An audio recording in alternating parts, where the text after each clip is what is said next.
Yeah, it was July 18th, 1969. 2 days earlier, we had launched off the Apollo 11. The crew was on board on their way to the moon. There had been several Apollo shots before that, but this one was going to set foot on the moon. This is Neil Armstrong and all that stuff. So it was right during that era. It was July 18th, 2 days later. It was at the Hollywood Burbank Airport. Now, that's not far from Los Angeles, but it's north. It's Hollywood. It's right in the movie industry. It's right by NBC Studios where they do this Tonight Show, you know. Anyway, I got in my car early that morning, and the weather was really nice. We didn't have hardly any clouds, a little bit of smog is typical. And I was on the freeway at about 4:30 a.m., which is pretty typical. I tried to get up to the airport at around 5:30 or 6, which I did.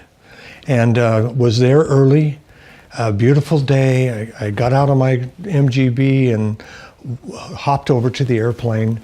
And to make a long story short, we were flying an airplane that's a twin engine. It seats 10 passengers. It has 10 seats inside of it. It's called a Piper Navajo Chieftain. Anywho, I got to the airport. I was the first one there. I wanted to do whatever I was instructed to do. My flight instructor, who became my friend, allowed me to go with him on his paid route. And I got paid nothing for this, but I was able to get flying experience, which was more than enough compensation.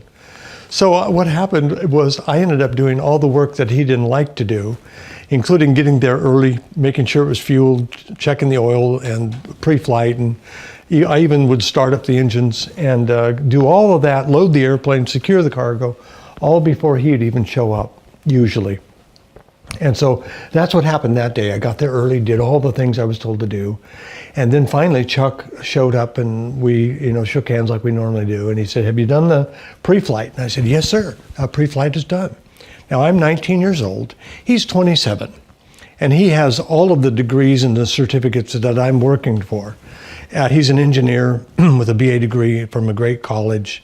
And he has an ATP certificate, CFII, and so on.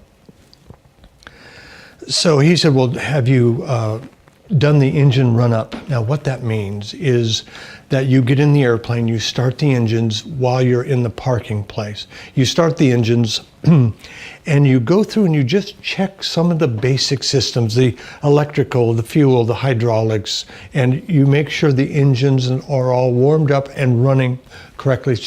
It's called an engine run-up. And yes, I had done that. But for some reason, this day, I said to him, "Not really, no, I didn't. You're going to have to do the run-up by yourself."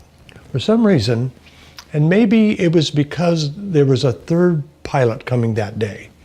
Maybe it's that reason I said that, but I said, "You're going to have to do an engine run-up yourself." He said, "Oh, okay, fine." Well, that just would mean that we'd be double safe that day, I thought. But anyway, he then introduced me to another guy, and I was out to shake his hand. He was a police officer who knew how to fly and had a license and had actually flown this airplane on this route by himself. So he was relatively experienced. He was in his late 30s, so he was quite a bit older than me, obviously. And Chuck said, because he's a relative of the chief pilot, that he's going to fly that day, and I'm going to be co-pilot, and Chuck's going to sit in the temporary third seat. So that was the first time that's ever happened. And so with good weather, no wind, no clouds, no hurry, just we had a schedule to keep, but we were on schedule. We got into the airplane, secured the door, and started the engines. I'm in the right seat, Gene's in the left seat.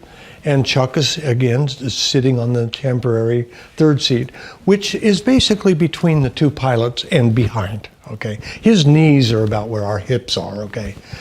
So he's watching our every move, and we start up. We go through an engine run-up. We do everything that we're supposed to do. We get clearance from the tower to take off. And Just before we're cleared for takeoff, strangely,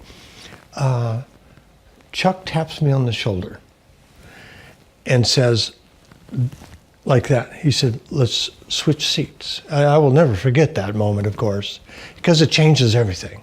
Well, the weather was perfect. There was no wind, no clouds, nothing to worry about. The airplane was in great shape. We didn't have extra cargo. We didn't have extra anything. It was normal. I didn't sense anything was going to be different, except the fact that I'd never flown with anybody except Chuck. That's all. And I didn't know this guy. But you know, if Chuck said he can fly, and apparently he'd flown this very airplane by himself with cargo before, I was told. But I had never met him, and Chuck said it's no problem, and he was a relative of the chief pilot, you see. And so I wasn't really apprehensive until after we started the engines and started taxiing. We're now moving, not taking off, but we were taxiing toward the runway. And I noticed then that something was strange.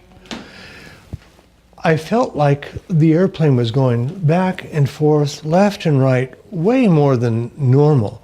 We took pride in trying to be smooth.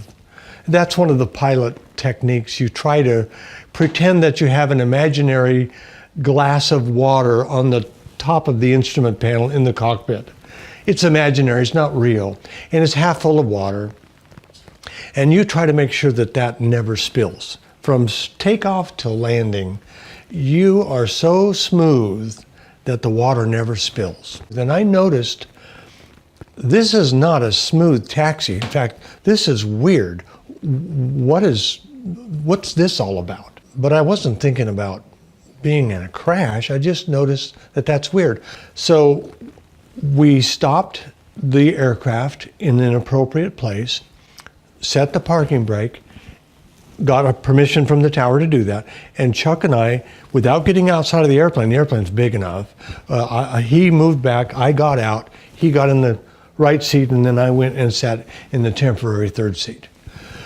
Well, I'd never sat in that seat before. I'd never been a third passenger in that airplane before, so that was a little bit different.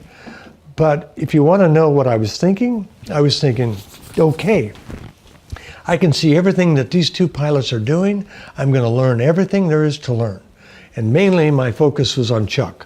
What he said, how he said it, what he did, what he didn't do, because he was a guy I wanted to be like.